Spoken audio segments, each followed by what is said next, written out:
Graça e paz, queridos. Amém? Antes de você sentar, eu queria que você pensasse no que você cantou. Você não é mais escravo do medo. Isso não tem a ver com o poder que você teve de quebrar os grilhões. Mas alguém, diz a palavra de Deus, subiu a cruz e desceu ao mais profundo abismo. E aquele abismo não pôde retê-lo, ele ressuscitou dentre os mortos e subiu ao Pai. A palavra de Deus diz que ele levou cativo o cativeiro. Isso significa que eu e você fomos comprados por ele também na nossa liberdade. Não somos mais escravos do medo. Não há motivo para eu e você vivermos acorrentados quando ele nos libertou. Então, minha oração é que você compreenda isto, porque isso é fundamental para o nosso testemunho como cristãos. Se vivermos aprisionados pelo medo, nós não temos como testemunhar da libertação que recebemos em Jesus. A minha oração é que você se encha da qualidade, da referência que é alguém liberto do medo completamente. Amém? Amém? Deus abençoe você. Pode se sentar.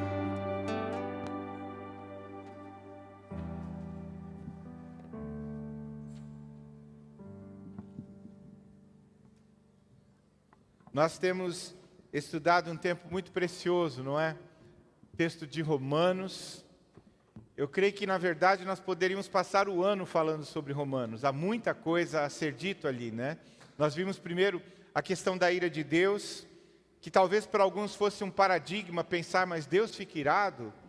Deus se ira contra a sua natureza? A palavra de Deus mostra que claramente ele fica sim irado, justamente por causa da contrariedade, do oposto, quando você foge do propósito eterno de Deus e Ele quer nos salvar, Ele quer nos libertar, quer nos tornar livres em relação ao medo.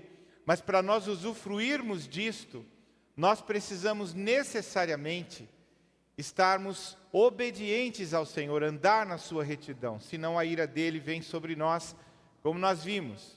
Depois nós vimos sobre o antinomianismo, que tem a ver com aquelas pessoas que compreendem de forma equivocada a graça de Deus. Por não compreenderem a graça de Deus, querem viver uma vida libertina, sem a influência da lei. Nós fomos salvos, sim, por Jesus, Ele cumpriu por nós a lei, mas a lei não foi abolida, né? Nós ainda vivemos sobre a influência, não somos mais dependentes dela, nós não somos mais escravos dela, nós fomos em Jesus também libertos, mas para uma vida de santidade, para uma vida de retidão. Vimos também do conflito na alma na semana passada, que é uma realidade constante para todos nós. E no ápice do texto, eu quero introduzir o que eu vou falar hoje a partir disso. No ápice do texto do conflito na alma, do capítulo 7, é o versículo 1 do capítulo 8. Agora, pois, nenhuma condenação há para os que estão em Cristo Jesus. Então, o conflito na alma é quebrado no momento em que você entende a ausência de condenação para você, porque você foi liberto por Jesus. Você foi rendido por Ele, redimido por Ele. Ele pagou o preço do seu pecado e agora você tem uma nova vida nele. Então, antes de eu entrar, eu vou falar começando por esse texto, eu quero dar uma dica de um livro que tem a ver com o que eu vou falar aqui, tem a ver com o que nós estamos estudando nessa semana sobre o sofrimento atual e a glória futura. A história de um homem que todos nós entendemos que sofreu, Jó. Esse livro é do Charles Swindoll, ele vai falar sobre o personagem Jó. Bom, aqui nós temos uma experiência incrível do personagem e nós temos um autor incrível para falar sobre esse assunto. Charles Swindoll talvez seja um dos maiores escritores cristãos da nossa era, e ele escreve então sobre Jó de uma forma maestral. Vale a pena você adquirir, você ler com cuidado, né, porque há muito conteúdo. Aliás, isso é próprio do Charles Swindoll. Eu me lembro que eu só vi um livro dele, muito pequeno, mas pequeno mesmo, né? Tão pequeno que eu fiquei assustado e falei, não deve ser coisa boa, não é possível.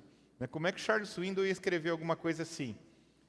Eu estou falando isso para contar um negócio interessante e engraçado. Talvez tenha sido um dos melhores livros que eu já li na minha vida. Ele deveria ter umas 60 páginas, se tiver, e bem pequeno mesmo. Ele é um livreto, um book pequeno. E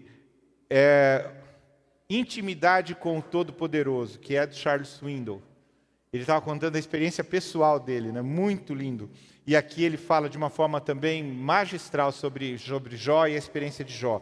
Vale a pena você ter para entender um pouco sobre isto.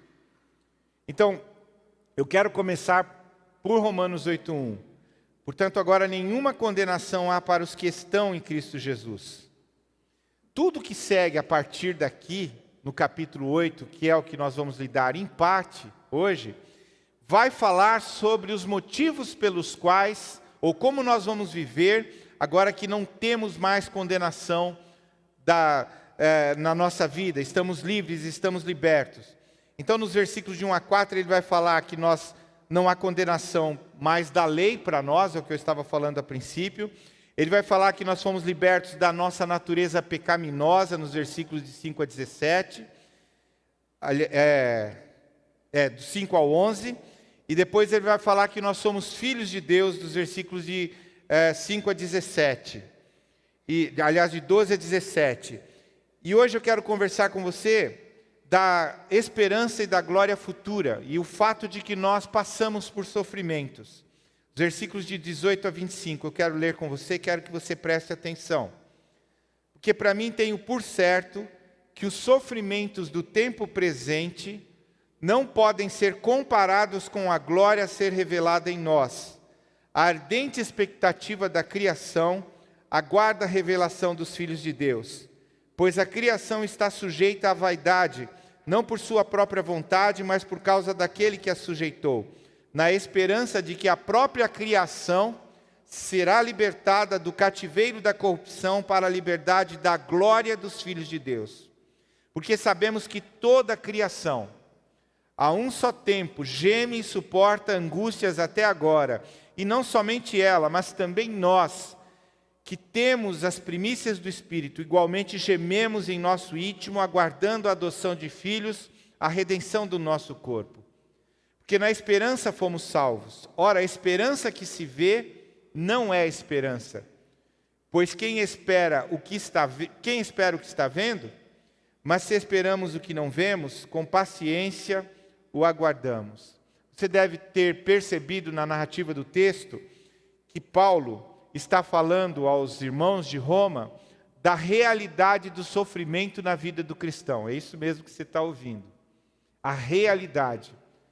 É inevitável na vida do cristão nós passarmos por lutas, por sofrimentos. Nós vamos nos lembrar do Senhor Jesus falando no Sermão do Monte, de que nós passaríamos por provações. Em outro momento ele vai dizer, no mundo tereis aflições, mas tem de bom ânimo. Então, se você não tem essa noção ainda, se você entrou aqui na comunidade Siloé ou numa igreja evangélica, naquela expectativa ufanista, de que você aceita Jesus e tudo vai passar para você, a sua vida vai ser uma coisa tremenda, uma verdadeira Disneylândia, gostosa, legal. Não, nós vamos passar por lutas e por tribulações.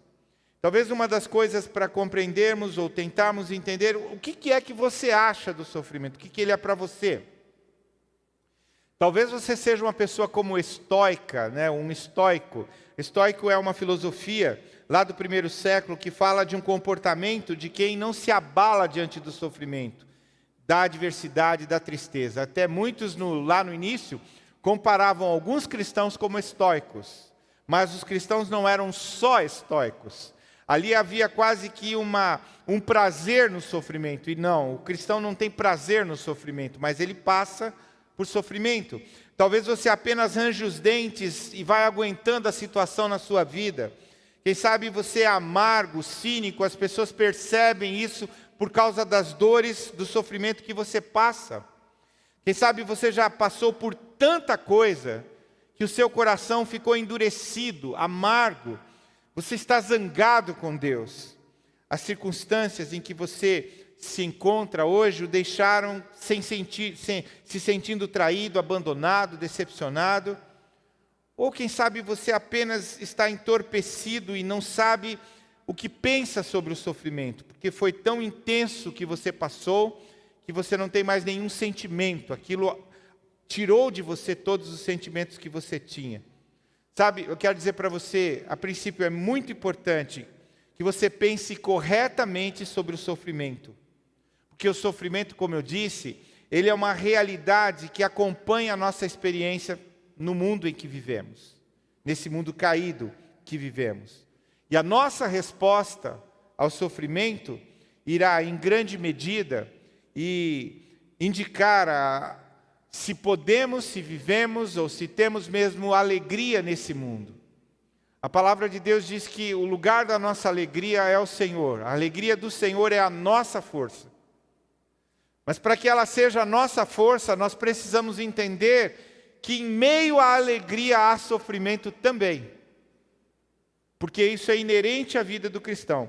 Então é vital ter uma visão correta sobre o sofrimento e reagir então a essa visão que se tem. Eu queria passar a conversar com você sobre quatro verdades sobre o sofrimento. 4 verdades que precisamos ter em mente. Primeiro, nós sofremos, e eu falei um pouco já sobre isso, porque vivemos em um mundo caído. Sofremos porque vivemos em um mundo caído. No versículo 18, o texto diz, os sofrimentos do tempo presente. Uma tradução mais antiga, eu me lembro da minha infância, dizia o sofrimento deste século, o sofrimento deste mundo, o sofrimento desta geração, o sofrimento desse cosmos que vivemos. É quase inevitável, como eu disse, para você passar por situações de sofrimento aqui. E os sofrimentos assumem muitas formas, e aí eu e você precisamos nos identificar e entender isso. A dor física é sofrimento. As esperanças frustradas podem ser sofrimento para as pessoas. Depressão pode ser sofrimento, isolamento pode ser sofrimento, solidão pode ser sofrimento, tristeza pode ser sofrimento, ansiedade, crise espiritual e muitas outras coisas podem gerar em nós sofrimento. E nesse sentido, quando eu dei esses exemplos de sofrimento, com certeza você já se identificou com algum deles. E nessa identificação, dá para eu e você percebermos que o sofrimento afeta a todas as pessoas. Não há pessoas isentas. Ninguém está isento de sofrimento. Ouça isso, entenda isso. Os não cristãos sofrem, mas os cristãos também sofrem. Só porque nós fomos justificados pela graça, porque somos filhos de Deus, porque somos cheios do Espírito Santo, não temos a garantia de uma vida bem-aventurada sem dor, sem sofrimento. Entenda isto. O fato de sermos cheios do Espírito, sermos filhos, não nos isenta do sofrimento. O sol desce sobre justos e injustos. E nisso eu e você precisamos entender que estamos sujeitos a isto. A vida no Espírito não significa ausência de sofrimento. Quando eu citei esse personagem bíblico para você, você vai ver, ele é um homem temente a Deus, e porque é temente a Deus, sofreu. Sofreu. Quando você olha para Paulo, ele era um homem temente a Deus. Enquanto não conhecia o Senhor, provavelmente não tinha tanto sofrimento quanto teve depois. Mas ele tinha esperança como ninguém poderia ter sem aquela experiência que ele teve com Jesus. Então, embora tenhamos nova vida, sejamos novas criaturas, filhos e filhas do Altíssimo, sofremos, e eu quero dizer uma coisa para você, justamente porque somos filhos de Deus. O mundo, ouça isso, a carne e o diabo odeiam a Deus. Odeiam a Deus. Eles conspiram contra Deus. E é lógico, é óbvio, contra nós também, porque simplesmente somos filhos de Deus. Então, além do sofrimento natural que as coisas podem trazer, ainda tem o fato de que nós temos esses inimigos na cola, nos nossos pés, no nosso encalço, querendo trazer situações em que possa nos afastar do Senhor. Então é vital entender, à luz de várias visões equivocadas, o que é, ou como nós podemos encarar a questão do sofrimento. Eu falo isso porque você ouve, e eu ouço muitas vezes de teólogos por aí, né? Teólogos, que trabalham, por exemplo, a teologia da prosperidade.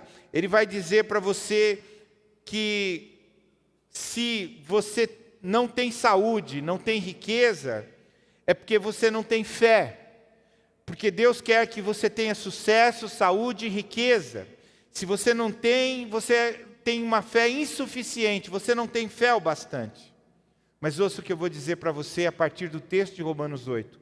Se a sua compreensão da promessa de Deus, de vida abundante para você, como Jesus prometeu, significa ausência de sofrimento, então você não entendeu Jesus. Você não entendeu a palavra de Deus, você não entendeu o plano de Deus. Nós passamos por sofrimentos, sim. E esse sofrimento não foge à permissão de Deus, não foge ao controle de Deus. Mas ainda há outros teólogos, né, que lidam com o sofrimento dizendo que simplesmente Deus não pode nos ajudar. Deus não é capaz de controlar o sofrimento e o mal. Talvez você esteja ouvindo essas coisas, primeiro você ficou escandalizado. Como assim, pastor? Que alguém pode pensar que por causa do sofrimento ele não tem fé? Pois é, mas tem pessoas dentro de igrejas pregando isto. E agora tem gente dentro da igreja pregando isso que eu estou falando agora. Que Deus não pode trazer ausência de, ou melhor, não pode ajudar você na sua fraqueza, porque Ele não tem controle sobre as coisas. Há pessoas que dizem isso. Quando as coisas vão ruins, ou quando as coisas ruins acontecem a pessoas boas, é apenas um sinal de que, embora Deus deseje nos ajudar, Ele não pode porque está fora do seu controle. Essa é uma afirmação que foge completamente à nossa compreensão de um Deus soberano. Eu estou falando para você, eu sei que alguns de vocês se escandalizam com isso, mas isso é o que prega a hipergraça, isso é o que prega o teísmo aberto, isso é o que prega um Fragale, um Pio Carvalho, um Aloísio da Silva, é isso que prega o outro lado do teísmo aberto, um Ricardo Gondim, um Ed Renekiewicz, eles pregam exatamente isso. Talvez eles não expressem isso de forma clara e objetiva, mas isso é o que está atrás da teologia que eles pregam. Não tem como você caminhar em cima dos preceitos que eles colocam sem entender isso na sua vida, sem entender quem é Deus. Então, se o seu entendimento de Deus é que Ele não é soberano, que não está no controle de todas as circunstâncias, então você não entendeu quem é Deus. Você o entendeu de forma errada. E isso não tem a ver tão somente com o cristianismo, vamos usar esse termo tradicional. Mas o próprio judaísmo que vai gerar o cristianismo crê firmemente nisso. Deus é soberano. Ele é Senhor de todas as coisas, nada foge o seu controle. Portanto, se Ele permite, como permitiu em Jó sofrimento, permite, por incrível que pareça, e eu não possa entender, por sua graça, por seu favor. Então Deus está no controle, o sofrimento faz parte do seu plano para seu povo. A vida no Espírito é uma vida também de sofrimento. Então todo cristão deve perceber que até que o Senhor volte, conforme o apóstolo Paulo fala nesse texto, haverá sofrimento, haverá dores pelas quais nós vamos passar. Então sofremos porque vivemos em um mundo caído. Mas não só isso, os nossos sofrimentos, há uma outra consideração a se fazer aqui, e esta é uma verdade. Os nossos sofrimentos empalidecem em comparação com a glória de Deus. Ou seja, o que Deus tem reservado para mim e para você é incomparável em relação à dor, o sofrimento que você possa passar. Aí no versículo 18 mesmo ele diz: os sofrimentos do tempo presente não podem ser comparados com a glória a ser revelada em nós. Então, o ponto principal não é apenas afirmar que nossos sofrimentos continuam nesta vida, mas na verdade, nossos sofrimentos empalidecem em comparação com a glória de Deus. Quando nós falamos da glória de Deus, nós falamos da sua magnificência, da sua excelência, da sua grandeza, do seu poder, da sua dignidade, da sua graça, do seu favor, de quem Ele é, da sua bondade. Esse é o nosso Deus, a sua glória. E quando nós olhamos para a palavra de Deus, por ter Deus criado o homem, a sua imagem e semelhança, Adão foi criado à imagem e semelhança, Adão tinha, e o texto mostra claramente, uma natureza gloriosa. Por que ele tinha uma natureza gloriosa? Porque era a natureza de Deus. Deus se manifestava nele. Eu me lembro que quando eu me converti, ainda muito novo, eu pensava, meu Deus, se eu encontrasse esse Adão na rua, eu matava ele, né? Por que estragou tudo? Estava tudo tão bem, né? O que acontece ali? Antes da queda, Adão não tinha pecados, por isso que o texto vai dizer que todos pecaram em Adão, e de uma forma que a Bíblia não revela, então Adão irradiava a glória de Deus. Ele irradiava a magnificência, a excelência, o poder, a glória de Deus, a dignidade do Senhor. Mas quando Adão pecou, naquela desobediência de comer o fruto do bem e do mal, né, do conhecimento do bem e do mal, ele perdeu não apenas a impecabilidade que alcançou-nos, como perdeu a sua inocência, mas também a glória de Deus que estava nele. Por isso que o apóstolo Paulo vai afirmar no capítulo 3, todos pecaram e estão separados da glória de Deus. Então nós não pecamos só por ação, nós pecamos por causa da nossa natureza. Ou seja, não é apenas o meu ímpeto que me leva ao pecado, mas a natureza pecaminosa que veio de Adão me faz pecar, me leva ao pecado. E aí a gente precisa até quebrar esses tabus que a tradição católico-romana trouxe, por exemplo, de dizer que então, o fato, quando Davi fala, né, que em pecado minha mãe me concebeu, então eu sou pecador, tal, ele não está dizendo, ou quando Davi fala isso, ele não está falando que a questão do sexo entre um homem e uma mulher, num casamento, de forma correta e tudo mais, é que gera o pecado no homem. Não, é a natureza, a nossa natureza, o DNA nosso. Foi afetado por causa de Adão. Esse DNA nos alcançou, a todos nós sem exceção, fomos afetados pelo pecado. Então, desde os dias de Adão, todas as pessoas nascem em pecado. Todos carecemos da glória de Deus e todos nos esforçamos para ganhar glória para nós mesmos. E esta é a sina do pecador, porque agora perdemos a glória de Deus, não temos nem a noção disso, mas queremos buscar glória para nós mesmos. Todos queremos magnificência, excelência, preeminência, dignidade, poder, tudo que tem da glória. E nós buscamos alcançá-las, mas buscamos alcançá-las na nossa própria força e no nosso próprio poder. Ou seja, somos incapazes de restaurar isto em nós. Mas visto que isso foi dado originalmente por Deus a Adão, ouça isso, Deus agora quer restaurar isso em nós e Ele pode e vai fazer. E é isso que Ele está fazendo. Em sua maravilhosa graça, Deus promete restaurar-nos a glória que Adão perdeu. Olha o que diz o versículo 30. E aos que predestinou, a esses também chamou. E aos que chamou, a esses também justificou. E aos que justificou, a esses também glorificou. Ou seja, Ele está restabelecendo a sua glória paulatinamente em nós, e conforme diz o apóstolo Paulo em Filipenses, um dia essa glória será derramada completamente sobre a nossa vida. E essa glória futura que aguarda, que todos nós aguardamos, é muito maravilhosa para ser expressa em palavras. Eu estava tentando definir para você a partir do dicionário a glória, mas nós podemos pensar em muitas coisas quando pensamos na glória de Deus. Você pode, por exemplo, lembrar da ressurreição de Jesus. Lembra do corpo ressurreto de Jesus? Uma das interpretações que nós damos para definir aquele corpo, nós dizemos que é um corpo glorificado. Você se lembra, ele aparece no meio dos discípulos, ele não tem mais dores, ele não chora mais, ele não tem mais angústias, ele não passa mais por sofrimentos. Corpo glorificado.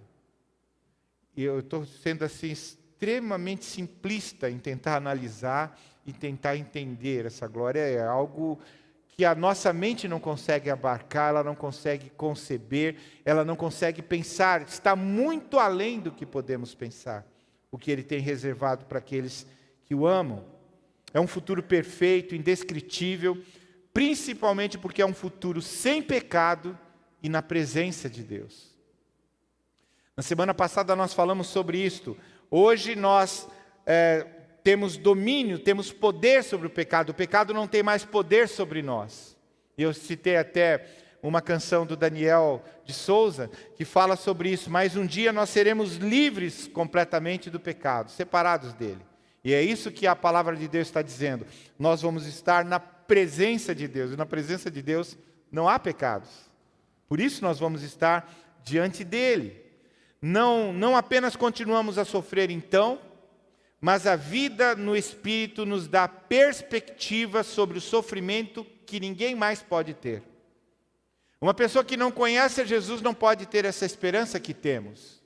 Uma pessoa que não conhece a Jesus não pode ter expectativas de futuro como nós temos em Jesus.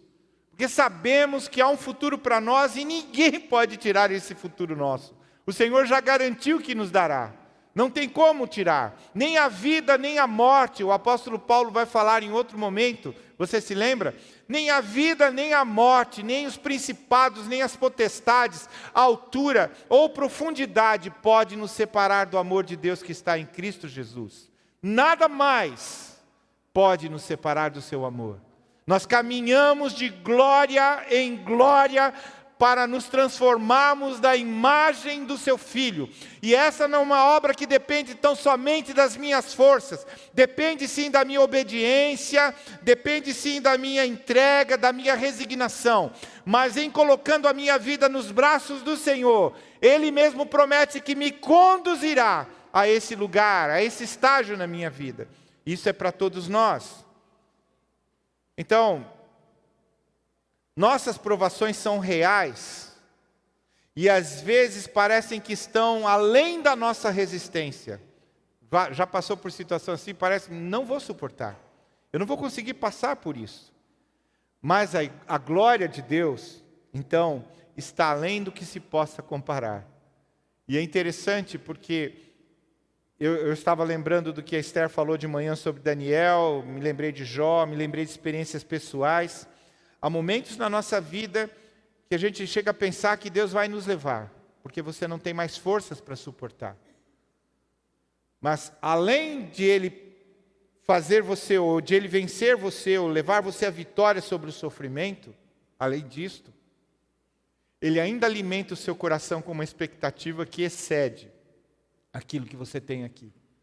E às vezes o que você tem aqui, essa é uma coisa interessante de se pensar, é muito bom. Às vezes a vida que Deus tem te dado aqui, apesar do sofrimento, você diz, poxa, que coisa boa, eu posso dizer isso, eu tenho uma vida abençoada, Deus é tão bom comigo. Isso não me isenta de sofrimentos. Mas eu sei o que Ele tem reservado para mim, isso alimenta meu coração.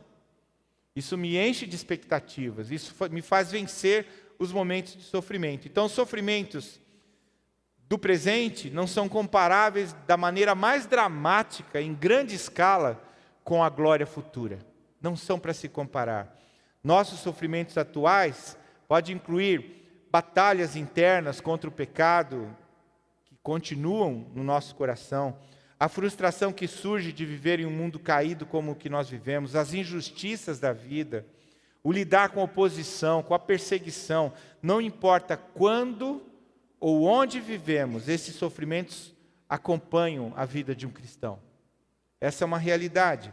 Mas os sofrimentos do tempo presente é nada em comparação com a glória que ainda não foi revelada. Então, eu estava lendo um texto de John MacArthur, eu queria ler para você. Como seguidores de Cristo, nosso sofrimento vem dos homens, enquanto nossa glória vem de Deus. Nosso sofrimento é terreno, enquanto nossa glória é celestial. Nosso sofrimento é curto, enquanto a nossa glória é para sempre. Nosso sofrimento é trivial, enquanto nossa glória é limitada. é ilimitada. Nosso sofrimento está em nossos corpos mortais e corrompidos, enquanto nossa glória estará em nossos corpos perfeitos e imperecíveis. Então esse é um fato que eu e você precisamos saber. Sofremos porque vivemos em um mundo caído. E em segundo lugar, nossos sofrimentos empalidecem em comparação com a glória que vai ser revelada. Um outro conceito, toda a criação também sofre. Olha o que diz os versículos de 19 a 22. A ardente expectativa da criação aguarda a revelação dos filhos de Deus. Pois a criação está sujeita à vaidade, não por sua própria vontade, mas por causa daquele que a sujeitou, na esperança de que a própria criação será libertada do cativeiro da corrupção, para a liberdade da glória dos filhos de Deus. Porque sabemos que toda a criação, a um só tempo geme e suporta as angústias até agora. Então há duas verdades que eu e você podemos tirar desse texto. Primeiro, não estamos sozinhos nas frustrações desta vida. O próprio universo, a natureza, está sujeita a frustrações. Olha o que diz o versículo 20. A criação está sujeita à vaidade. Quando fala da criação, fala dos animais, fala das aves, fala dos peixes, fala das árvores, fala das montanhas, fala da natureza, da ecologia, que sofre os resultados do pecado em nós, não neles, em nós. E nós trazemos por consequência sobre a natureza. E os animais sofrem por causa do nosso pecado. Os animais sofrem, a natureza sofre, o mar sofre por causa do nosso pecado. Porque sabemos, versículo 22, que toda a criação a um só tempo geme e suporta angústias até agora. A criação experimenta as mesmas frustrações que resultam da queda. A criação não foi submetida a isso por sua vontade, mas foi decorrência. Quem a sujeitou foi o próprio Senhor, em consequência do nosso pecado. Você se lembra da situação do Éden? Deus expulsa Adão e Eva do Éden, porque aquele lugar era um lugar santo, o jardim de Deus. E o pecado não poderia permanecer naquele lugar. Então eles saem.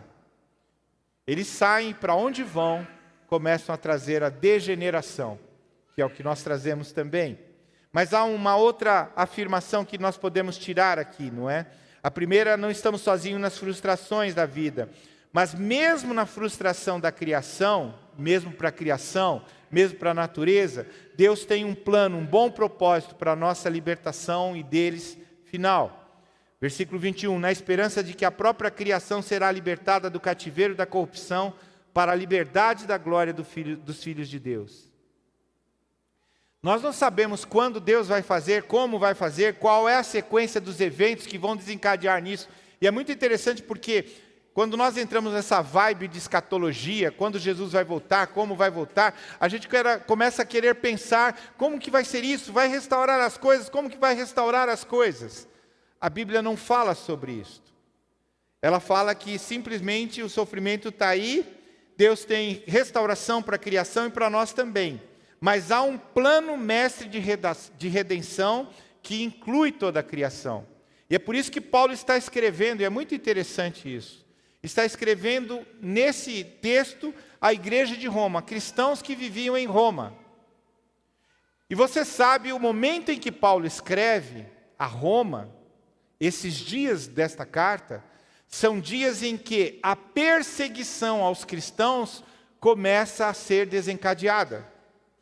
E os cristãos em Roma estão sofrendo essa perseguição. Ele escreve a pessoas que viviam no centro da autoridade e de poder do mundo, que em breve se tornaria o centro de oposição ao povo de Deus. Para esse povo que está ali, para esses cristãos que está ali. Eu penso que Paulo estaria dizendo, se eu quiser interpretar o texto que nós lemos, quando você está enfrentando oposição e perseguição, quando é marginalizado, quando é pisoteado, quando experimenta sofrimento, lembre-se, você não está sozinho. Eu e a Nana estávamos assistindo um filme, esses dias, sobre Constantino. E numa parte do filme mostra pessoas que eram lançadas no Coliseu Romano, cristãos. E eu lembro de uma cena, é uma cena fictícia, mas ela deve ter razão e fundamento na história. Alguns consolando uma moça casada, que tinha uma criança, e que agora estava à porta de ser lançada para dentro do Coliseu, e já havia leões esperando para que ela entrasse. E a força do argumento daquele que falava com ela é: olha, anime o seu coração, porque o Senhor é contigo. A dor vai ser passageira, e o Senhor vai te dar uma vida eterna. A gente olha daqui, pensa daqui, fala, que bonito, que coisa maravilhosa, né? Já pensou se fosse eu ou você atrás daquela porta para ser lançado lá dentro? A distância da libertação dela estava em simplesmente dizer: eu nego a Jesus, o Cristo, e eu aceito Nero como meu imperador e rei.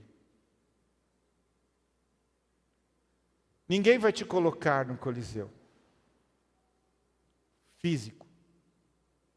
Mas eu creio que todos os dias eu e você somos colocados em um Coliseu espiritual, onde temos que responder para muitas pessoas, para patrão, para empregado, para amigo, para colega, para parente, para cônjuge, para filho, para filha, se você nega Jesus ou você vive para Ele. E muitas vezes o enfrentamento disso tem a ver com o vencer o sofrimento, transpor o sofrimento. Você não está sozinho, lembre-se. A totalidade da ordem criada foi submetida aos efeitos da queda como parte do desígnio de Deus, não apenas para trazer glória para si mesmo, trazer para Deus glória, mas para trazer glória para toda a sua criação, inclusive para mim e para você. Então nós estamos numa história que não tem fim aqui, ela não termina aqui. E eu e você precisamos estar cientes de que não estamos sofrendo sozinhos, toda a criação sofre conosco. Então, alguns conceitos, algumas verdades sobre o sofrimento. Sofremos porque vivemos em um mundo caído, nossos sofrimentos empalidecem em comparação com a glória, e toda a criação também sofre. Mas, finalmente, cristãos, nós perseveramos em confiante expectativa. Olha o que diz o texto. E não somente ela, mas também nós que temos as primícias do Espírito, igualmente gememos em nosso íntimo, aguardando a adoção de filhos, a redenção de nosso corpo. Porque na esperança fomos salvos. Ora, a esperança que se vê não é esperança. Porque quem espera o que está vendo? Mas se esperamos o que não vemos, com paciência o aguardamos. A vida no Espírito, embora implique em gemidos, também implica em esperança inabalável. Esperança inabalável. Maranata, ora vem, Senhor Jesus. Nós aguardamos o Senhor Jesus. Nós temos convicção. Estamos vivendo um tempo talvez bom, apesar é um período quase pós-pandemia, então as coisas estão tão bem, as coisas estão indo bem para nós, mas nós aguardamos Jesus, nós esperamos Jesus. A nossa esperança está nele, não está colocada no fim da pandemia, nem na melhora da economia. A nossa esperança está colocada no Rei, que diz que vai voltar. Ele foi preparar lugar para nós, e Ele vem nos buscar para nos levar para a casa do Pai, onde nós vamos habitar eternamente com Ele. Então, o nosso coração precisa se encher dessa esperança. O cristão persevera em expectativa confiante, olhando para a glória futura. No versículo 23, como o texto diz ali, ao lado da criação que geme, há uma igreja que geme também. Também nós que temos as primícias do Espírito. Quem tem a primícia do Espírito somos nós, a igreja de Jesus, que somos templo do Espírito Santo. Então, sempre vai haver e deve haver em mim e em você um olhar para o futuro na vida do cristão. Um olhar para além. Eu e você precisamos ser o tipo de pessoa que chega em um ofício fúnebre, e por mais que aquele momento possa trazer tristeza de separação momentânea, nós nos alegramos em saber que um dia estaremos diante do Senhor, e a morte, o esquife, ali já não pode mais nos separar de Deus. Não pode mais nos separar, porque nós temos a Jesus, temos a salvação. olhar então para o futuro. Estamos sempre antecipando o tempo da nossa futura adoção, da nossa futura redenção, da nossa futura salvação. E é interessante pensar nisso. Se você lembra um pouquinho do texto do apóstolo Paulo, cada um desses termos aqui é usado tanto no futuro quanto no presente, no Novo Testamento. Estas palavras, adotados, redimidos, salvos. Paulo já disse que nós somos adotados anteriormente. Aqui ele está dizendo que esperamos nossa adoção. Ele já disse que fomos redimidos. Aqui ele diz que estamos esperando a redenção. Embora haja uma realidade presente da nossa adoção, da nossa redenção, olha que coisa tremenda é essa, queridos. Que coisa maravilhosa. Nós estamos esperando por uma adoção, uma redenção completa e plena. O que temos já nos agrada, mas imagine o que Ele tem para nós. Imagine o que o Senhor tem para nós. E aí eu me lembro do apóstolo Paulo: nem olhos viram, nem ouvidos ouviram, nem jamais penetrou no coração humano. E aí para valer, não é um carro novo para você, uma casa nova, não. O que Ele tem separado para aqueles que o amam. Por isso a promessa de Jesus vem para os discípulos num contexto de profunda dor. Ele diz que vai morrer. E eles não estão entendendo nada. Jesus se apresenta a eles e diz: não se turbe o vosso coração. Crede em Deus, crede também em mim. Na casa de meu Pai há muitas moradas. Coloca os teus olhos no lugar certo. E tenha a visão correta das coisas. As coisas podem ser difíceis para mim e para você aqui, mas o nosso coração não está colocado aqui. O nosso coração e a nossa visão está colocado no Senhor que volta, no Senhor que vem nos buscar. Somos herdeiros então, mas ainda não recebemos a plenitude da herança. Nós já temos herança, mas não recebemos a plenitude dela. Temos as primícias do Espírito, mas ainda não recebemos a plenitude do que seremos na revelação dos filhos de Deus. E é muito interessante isso da palavra, que nós não sabemos o que seremos. O que seremos? Quando você olha para Jesus ressurreto, e a palavra de Deus diz que seremos semelhantes a Ele. Pense, alimente o seu coração de esperança e de expectativa diante de um Deus tão poderoso. Então, entenda o sofrimento atual, mas lance-se em profunda expectativa quanto à glória futura. Assim, todo cristão sempre vive com o seu espírito voltado para o futuro, esperando a volta de Jesus. Essa, sem dúvida, é uma palavra para aqueles que estão suportando sofrimento, frustração, provação, tribulação, dificuldade aqui. É uma palavra de encorajamento para nós. Eu estava me lembrando de uma ocasião que eu e a Nana fomos a São Paulo, não foi dessa vez? Dessa vez nem chegamos perto desse lugar, mas eu morava em São Paulo, então eu conheço alguns lugares, e um lugar me chamava muita atenção, a minha Nana também, nós queríamos rever aquele lugar, o Museu do Ipiranga. E nós tínhamos uma expectativa, né? Fomos para lá e pensando: meu Deus, nós vamos ver o Museu do Ipiranga, aquilo é tão lindo, é tão bonito, entrar lá dentro, que coisa maravilhosa, ver todas aquelas coisas que tem lá dentro, todas essas situações lá de Dom Pedro, tantas coisas que tem lá guardadas, são muito bonitas. Quando nós chegamos no Museu do Ipiranga, havia um tapume de fora a fora, cobria tudo e nós não podíamos entrar. E eles disseram: isso está em restauração, e só daqui um tempo vai poder restaurar. Mas a coisa é tão complicada que eu creio que nós fomos há mais de 5 anos, e até hoje está aqueles tapumes lá, e não tem como você entrar naquele lugar. A vontade era de reclamar para alguém e falar para alguém: como é que pode um negócio desse vir lá de Santa Catarina para ver esse negócio e não posso ver? O que eu quero dizer com isso? Paulo hoje olha para mim, para você, quem sabe, eu estou fazendo isso como uma inferência, e talvez diga: é isso que acontece em nossa experiência com Jesus.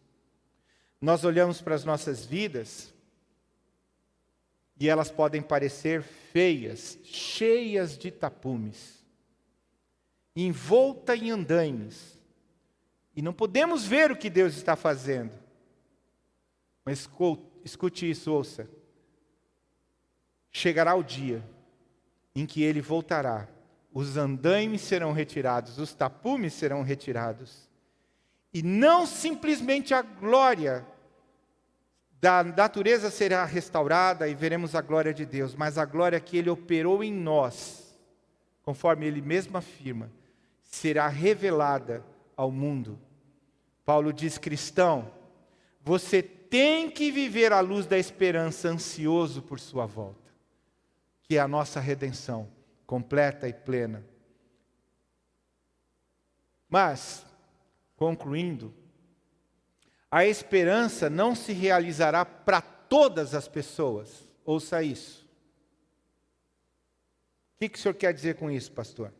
Apenas para os que estão confiando no Senhor Jesus. Não é necessariamente para alguém que tem a carteirinha de membro da comunidade Siloé, da igreja tal, XYZ, é evangélico, protestante, sei lá, reformado, qualquer outra coisa que você imagine. Apenas aqueles que estão confiando em Jesus. Nós vivemos em uma época em que as pessoas pensam, e é muito interessante isso, eu como pastor indo para alguns ofícios fúnebres já vi muitas vezes isso. Pensam que a própria morte é um veículo de transformação moral. Aí você está ali diante do esquife, sabendo que a pessoa viveu uma vida totalmente desregrada, longe de Deus. Ah, mas ela vai para um bom lugar. Eu não quero nem fazer as aplicações bíblicas disto. Porque ele disse claramente, eu sou o caminho, a verdade e a vida. Não entrou por ele, não vai chegar em lugar nenhum. Ou melhor, vai chegar, né? Num lugar bem quentinho. Muitas pessoas acreditam que a nossa justificação, nesse caso, é pela morte. Mas apenas os que confiam no Senhor é que estarão nesse céu glorioso que Ele tem. A esperança cristã não é algum tipo de desejo vago, de um desejo débil, moral, de que as pessoas que morrem vão para um lugar melhor. É uma esperança segura, baseada na confiança, na fé em Jesus. Por isso que o texto diz no final, você espera. Não tem como eu dizer, eu tenho esperança. A Esther deu um exemplo interessante. Eu não comprei, mas fazendo só um exemplo. Comprei um carro e amanhã eu vou pegar o carro. Não precisa esperar, eu paguei pelo carro, lógico que eu vou ter o carro. Se eu não tiver o carro, eu vou chamar o Cezinha para entrar na justiça contra o cara que me vendeu o carro, não quer me dar o carro. Como é que pode um negócio desse? Não é sobre isso que nós estamos falando. Nós estamos falando na esperança em Jesus. Você consegue provar cientificamente que Ele vai te dar o céu? Não. Você consegue provar que Ele vai te dar algo muito superior ao sofrimento? Não. Mas eu creio que o meu Redentor vive e por fim se levantará. Eu creio. E isso basta. Porque Ele diz que basta, porque pela graça sois salvos mediante a fé. E até a fé que eu preciso ter para crer nele, não é minha, é Ele que me deu. Então é uma esperança segura, baseada na confiança em Jesus. E somente os que confiam nele, conforme apresentado no Evangelho, na Palavra de Deus, podem antever esta realidade em sua própria experiência. Podem antever o céu, como João anteviu, como Paulo anteviu, como tantos outros puderam, pela esperança, enxergar aquilo que Deus tinha reservado para eles, como os heróis da fé em Hebreus, que caminhavam sem uma pátria, e caminhavam em direção a uma cidade que ainda não havia sido edificada, e Deus diz, eu estou fazendo uma cidade para eles. Aleluia. Eu e você vivemos em um mundo de sofrimento, mas temos o consolo, a companhia, a presença do Senhor no meio da tribulação. E temos a esperança de vida eterna que Ele lançou em nosso coração. Cristão, você não pode viver de outra forma. E nós somos realmente diferentes debaixo do sol. Você pode comparar com o que você quiser, mas eu nunca ouvi falar de coisa semelhante a esta. E esta promessa e esperança que Deus lança ao nosso coração. Eu quero orar com você ao final desta palavra. Talvez você seja alguém que esteja passando por dor, por sofrimento. Eu quero concluir orando por você. No sentido de Deus te encorajar, encher seu coração de expectativas. Eu poderia orar por todos, mas quero que muitos orem comigo por pessoas que estão entre nós e estão sofrendo. Sofrendo, quem sabe, de uma enfermidade, ou porque alguém querido está enfermo, sofrendo porque há problemas financeiros, há problemas de ordem emocional, há problemas no casamento, há problemas com o filho, há problemas no seu serviço, dificuldades, dores da alma. Eu quero orar por você. Se você está nessa situação, fique em pé no teu lugar, nós vamos orar. Fica já em pé no teu lugar. Se você é uma pessoa que precisa de oração nesse sentido, fique em pé no teu lugar. Fique em pé no teu lugar. Fique em pé. Queria que acendessem as luzes. Eu queria que a igreja que está sentada, que tem sido tão agraciada pelo Senhor, agora olhando para esses irmãos que estão em pé, você saísse do seu lugar e chegasse perto deles para orarmos ao Senhor por essas vidas. Você vai chegar e vai começar a orar, e depois eu vou orar junto com você. Aproximem-se dos que estão em pé. Gente, vamos lá, povo da Siloé. Levanta do seu lugar já e vai atrás dessas pessoas. Vamos lá, faz isso. Se aproxima das pessoas. Há pessoas sozinhas aqui, eu estou vendo. Cadê o povo da Siloé? Não precisa de 2, 3 para orar por algumas pessoas. Corra atrás de pessoas que estão sozinhas. Abrace-as, toque nelas, abençoe as suas vidas. Esteja orando já, comece a orar por elas. Comece a orar por elas, clame pela vida delas. Se você ver pessoas que estão sozinhas, ore por um tempo com alguém, depois logo vá para outra pessoa e ore com a outra pessoa. Toque essa pessoa. Deus, nós estamos aqui reunidos como família do Senhor. E, ó Deus, temos passado por lutas e tribulações, mas confiamos em Ti, o nosso coração e a nossa visão está colocado no Senhor, nós esperamos em Ti, os nossos olhos estão fitos no Autor e Consumador da nossa fé, e nós clamamos por nossos irmãos e irmãs, que estão passando por lutas, por dificuldades, sofrendo, Senhor. Ó Deus, nós clamamos nesta hora, renova, Senhor, as forças, Pai. Renova o coração desses irmãos e irmãs. Refaz, Senhor, entendimento. Enche-os de fé, enche-os de expectativa em Ti, Senhor. Ó Deus, toma-os por completo, Pai, que a Tua bênção, o Teu amor, a Tua graça, o Teu favor, o Teu Espírito Santo, o Teu consolo, o Teu conforto, Senhor, venha sobre esta vida agora em nome de Jesus. Ó Deus, e faz isso conosco também como família, Senhor, que as nossas expectativas estejam colocadas em Ti, Senhor, que estejamos aguardando o Senhor nos céus, voltar para nos levar à Tua presença. Toma cada um dos irmãos e das irmãs aqui nesta tarde, Senhor. Nós clamamos, nós Te pedimos, nós Te agradecemos. Em nome de Jesus. Em nome de Jesus. Você pode saudar o Senhor. Você está vencendo, meu irmão, minha irmã. A dor, o sofrimento vai ser vencido. O Senhor tem esperança para você. Ele tem promessas para você. Ele vai glorificar a sua vida através da presença dEle. Deus abençoe a você. Deus abençoe você. Uma semana cheia da presença do Senhor. Em nome de Jesus. Amém.